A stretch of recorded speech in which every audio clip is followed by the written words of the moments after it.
বন্ধুরা, আজ ছিল আমার বোনের জন্মদিন, তাই দুপুরবেলা আমাদের বাপের বাড়িতে নেমন্তন্ন ছিল।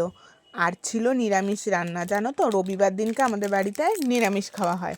তো এখানে দেখো আছে ফ্রাইড রাইস, এখানে হচ্ছে বেগুনি, চাটনি, ভেজ ডাল, আর ছিল পনির। তো বুনু খুব সুন্দর করে থালাটা সাজিয়েছিল, কিছুক্ষণ পর এরকম করে ঝরে পড়ে গেছে।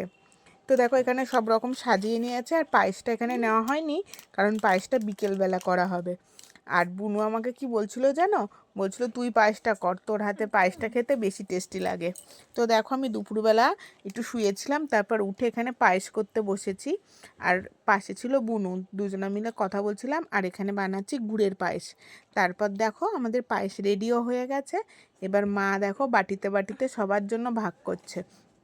আমাদের বাপের বাড়িতে আমরা অনেক কয়জন ভাই বোন, তো সবাইকে দিয়ে তারপর খাবো, তাই এখানে ভাগ ভাগ করা হচ্ছে। ভিডিওটা কেমন লাগলো অবশ্যই কিন্তু কমেন্ট করে জানিও।